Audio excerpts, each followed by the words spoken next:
Wat gebeurde er de afgelopen week allemaal in Zeeland? Nu de belangrijkste en opvallendste gebeurtenissen in Zeeland. Een overzicht van dag tot dag. Na bijna een jaar thuis te hebben gezeten, keken veel studenten uit naar het moment. De deuren van de HZ gingen maandag weer deels open voor studenten. Het is zo anders, online les, dan op de HZ zelf, dus ik ben heel blij.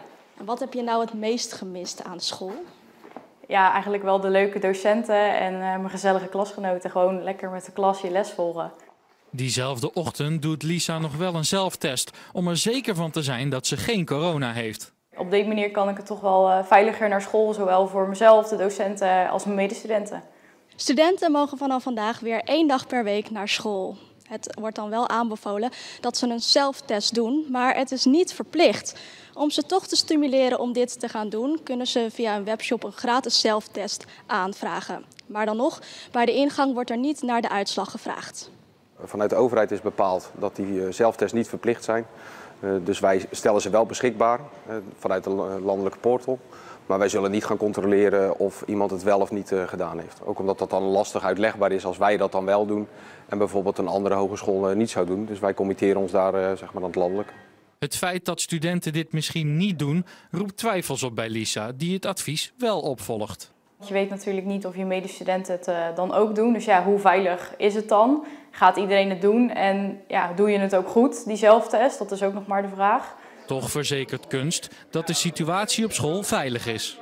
We hebben de 1,5 meter ingericht in de capaciteit van de ruimtes. We hebben looproutes, we hebben mondkapjes, we hebben extra hygiënemaatregelen getroffen. Dus deze sneltest komt bovenop de maatregelen die er al zijn. Dus het is nog steeds veilig. Lisa is negatief getest, dus ze kan met een goed gevoel naar school.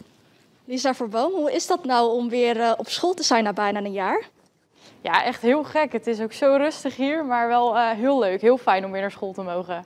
Waar we tot voor kort 200 studenten op de locatie hadden, verwachten we er nu zo tussen de 400 en de 500 per dagdeel. En we doen het per dagdeel, zodat we het zo goed mogelijk kunnen spreiden ook op de locatie. Voor na de zomer ligt er al een routeplan klaar op de HZ. De verwachting is dat er dan meer studenten mogen komen, maar dan moeten wel eerst de besmettingscijfers naar beneden. De waterschapstarieven stijgen het komend jaar met 3% voor huurhuizen en met 5% voor koopwoningen. Dat bleek maandag uit jaarcijfers van Waterschap Scheldestromen. Die heeft over vorig jaar een kleine 6 miljoen euro overgehouden, omdat veel werk is uitgesteld door coronabeperkingen. Maar die meevallen van 6 miljoen moet naar klimaatmaatregelen, zoals oplossingen voor droogte tijdens hete zomers. En ook moet het watersysteem voorbereid zijn op periodes met zware regenval. En daarnaast gaat er extra geld naar dijkverhogingen. Langdurig werkloze jongeren klaarstomen voor een baan. Dat is de missie van het reïntegratieprogramma De Harde Leerschool. Maandag opende een afdeling van de school in Zeeland. 'S Middags gesprekken en 's ochtends veel rugby. Rugby heeft een aantal hele mooie kernwaarden. Onder andere respect, discipline. Je moet ook om kunnen gaan met autoriteit. En al die factoren zorgen ervoor dat dit de perfecte mix is qua sport om jongens weer aan het werk te krijgen. Ruim 50% van de deelnemers aan het programma gaat daarna ook echt weer aan de slag. Ze moeten het natuurlijk echt zelf willen, maar op het moment dat ze dat geloof hebben, dan zijn ze na 8 weken een totaal andere persoon. En als er dan een sollicitatiegesprek ingegaan wordt, dan krijg je geen slappe hand meer met een wauwelverhaaltje. Dan staat er gewoon een kerel die zichzelf voorstelt en die gelooft dat met hard werken je alles kunt. En zie je zo'n aanpak voor jezelf ook wel zitten, dan kun je je aanmelden bij dehardeleerschool.nl. In het havengebied van North Seaport komt een groene waterstoffabriek van 25 megawatt. Hier te zien op een Artist Impression.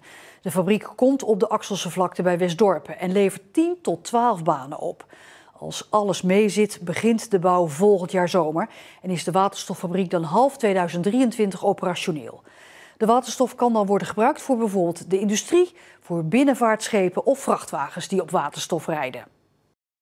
Het is op zijn minst opvallend te noemen. In de hele kwestie rondom het mogelijk afschaffen van de tol voor de Westerschelde-tunnel blijft het stil vanuit de transportsector, toch een groot gebruiker van de verbinding.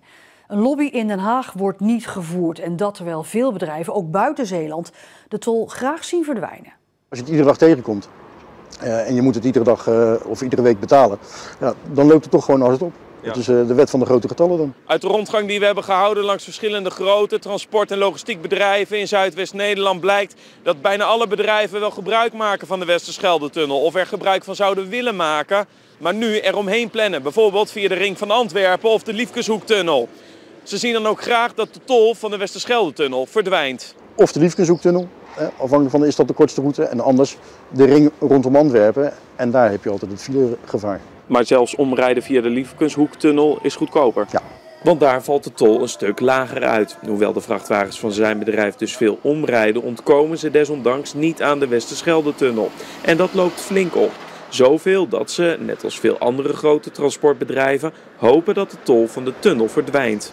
Nou, het scheelt administratie, het scheelt kosten. Het scheelt ons, als we kijken, het scheelt ons misschien €500 per week. Nou, reken het uit maar 50 weken, dat is €25.000. Kijk even naar het gemiddelde rendement van een transportbedrijf wat tussen de -2 en de +2% ligt. En dan weet je dat dat serieus geld is.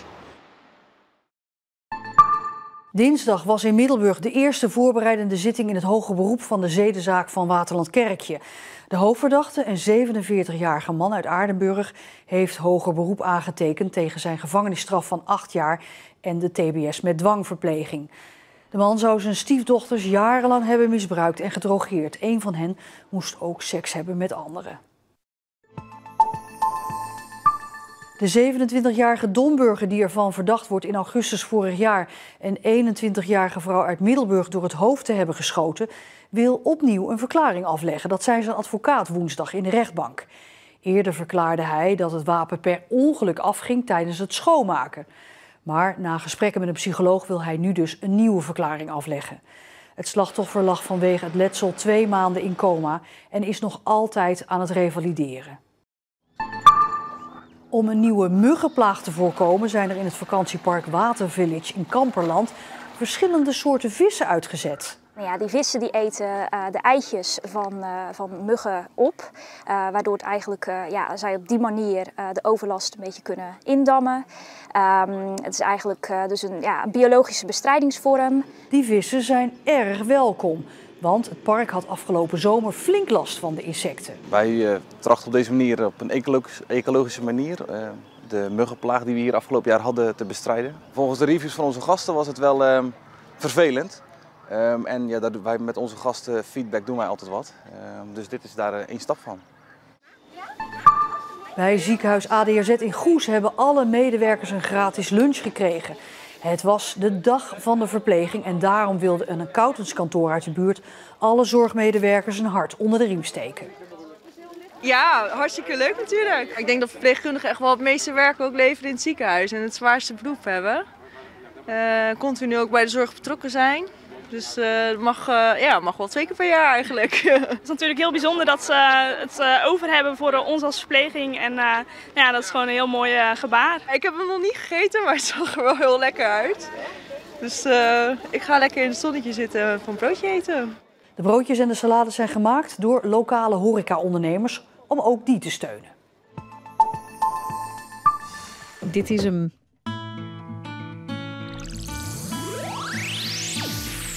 Nummer 1. Danny Vera staat met zijn nummer Rollercoaster voor de 3e keer op rij bovenaan in de Zeeuwse top 40. De lijst met de 40 populairste nummers van Zeeuwse bodem werd vandaag voor de 15e keer uitgezonden bij Omroep Zeeland. Dit jaar eindigde Bluff op de 2e plek met Hier aan de Kust. En Oceaan van Raccoon eindigde op de 3e plaats.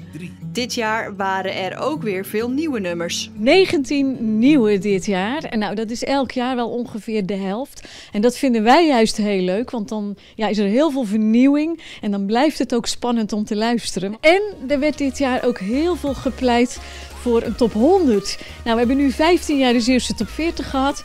Dus ja, misschien is dit het moment. En dan vanaf volgend jaar de Zeeuwse top 100.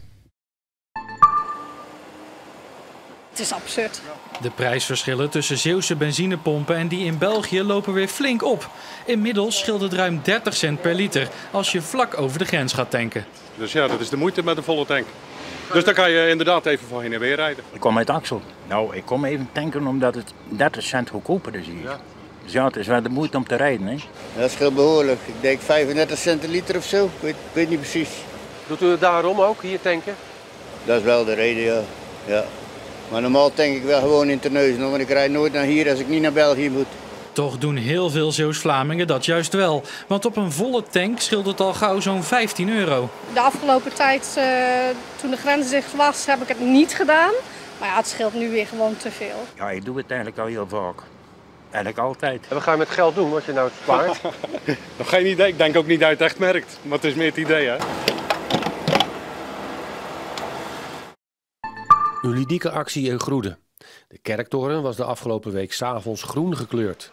Die kleur verwijst naar de kliko die deze week door de gemeente wordt opgehaald. Er was namelijk verwarring in het dorp ontstaan over wanneer welke kliko opgehaald zou worden, omdat de blauwe bak opeens zwart werd met een blauwe klip. De bewoners vonden het een leuke grap. Mensen vonden het fantastisch. Sommigen zeiden al van we kunnen niet wachten tot de blauwe bak buiten moet. Dus ja, we zijn ons wel bewust dat we nu bepaalde verantwoordelijkheden hebben natuurlijk. Dus wie weet gaan we wel de blauwe bak ook laten zien. Maar daarna is het echt klaar. Ja, want het is toch op zich wel een goede actie dan, voor de duidelijkheid? Ja, dat zeggen wel meer mensen, maar die hoeven niet elke keer naar boven om die lampen te verstellen. 11 jaar cel, dat is de eis van het Openbaar Ministerie tegen een 58-jarige man die op Park Zonnehoven bij Oostkapelle zijn buurvrouw vermoord zou hebben. Een zaak die de bewoners van het complex nog elke dag bezighoudt. Een auto die al 2 jaar buiten staat en een appartement waar de gordijnen altijd dicht zijn. De bewoners van Park Zonnehoven in Oostkapelle worden elke dag geconfronteerd met die trieste dag in mei 2019. Toen werd een 78-jarige bewoonster neergestoken. Een paar uur later overlijdt ze. De verdachte, die in hetzelfde appartementencomplex woont, wordt een paar dagen na de moord opgepakt en zit sindsdien vast. Nu, 2 jaar later, ligt de dag van de moord nog vers in het geheugen bij de bewoners. Op die dag is zijn hond over de balustrade gesprongen. Heeft een oudere dame die hier woont, die er nog steeds woont, omver gesprongen. Een aantal bewoners hebben dat gezien. Het was een mooie dag. Zijn schreeuwend naar hem geroepen, hou die hond eens bij je. Toen is hij die dag boos geworden. Ik heb mensen briefjes in de bus gedaan, waar bemoei je je mee? En ik denk dat die dag voor hem zoveel spanning heeft opgeroepen. En dat het slachtoffer mogelijk die dag ook wat tegen hem gezegd heeft. Van hoe kun je nou zo stom zijn om die hond los te hebben of zoiets dergelijks. En dat is denk ik de druppel geweest. Dus op het ene moment was hij de vriendelijkheid zelf. Maar als hij zich niet goed voelde, kon het fout gaan. De verdachte stond al langer bekend als overlastgever. Bewoners legden voor de moord ruim 50 incidenten vast. Er zijn ramen ingeslagen van auto's. En er zijn ook fietsen op de auto's gegooid. Dat soort dingen gebeuren allemaal. Nou, en dat brengt natuurlijk toch wel een stuk spanning hier in het park. Mocht de verdachte worden vrijgesproken, dan gaan de bewoners ervan uit dat hij niet terugkeert. Dan moet de gemeente opdraven, maar die heeft toegezegd dat er dan juridisch toch wel bekeken wordt of hij de man hier niet mag komen. Verspreid door Middelburg liggen 48 struikelstenen ter nagedachtenis aan Joodse inwoners die in de Tweede Wereldoorlog zijn vermoord. Alle gedenkstenen zijn vrijdag opgepoetst door zo'n 20 vrijwilligers. Ongelooflijk, veel meer dan dat ik had gehoopt. En die zijn nu onderweg om alle stenen schoon te maken, zodat elke steen hier gaat shinen. Ik vind het wel gewoon belangrijk om dat de volgende generatie ook gewoon mee te geven. Zij is vermoord op 30/4/43 in Sobibor. Hij ook trouwens. Ja. Niet veel mensen weten dat deze stenen er liggen. Dus als ze dan opvallen, weten misschien meer mensen het. Veel Zeeuwen gebruiken dit lange hemelvaartsweekend niet om eens lekker te luieren, maar om naar de Milieustraat te gaan. Op verschillende punten was het gisteren de drukste dag van het jaar met wachttijden tot 1 uur of langer. Ik weet dat dit de drukste dag van het jaar is voor de Milieustraat. Nee, dat wist ik eigenlijk niet. Maar dat weet u nu wel. Ja, dat... De vrouw die dacht, er staat een grote boom bij ons achter, die moet weg. Maar ja, dit is een soort met ontmoedigingsbeleid van de Milieustraat. Want op het ogenblik is het niet te geloven, zo druk. We zijn de schuur van mijn oma aan het opruimen. Even een goede kleinzoon zijn. Dus hoeveel minuten sta je er in totaal dan al? Ik denk wel iets van 50 minuten wel. Ja. En hoe hou je dat dan vol? Muziek. Ja. En tot zover het overzicht van het belangrijkste nieuws in Zeeland van de afgelopen week. Het actuele nieuws van deze zaterdag, dat ziet u weer zometeen. Nog een hele mooie zaterdagavond en heel graag tot morgen.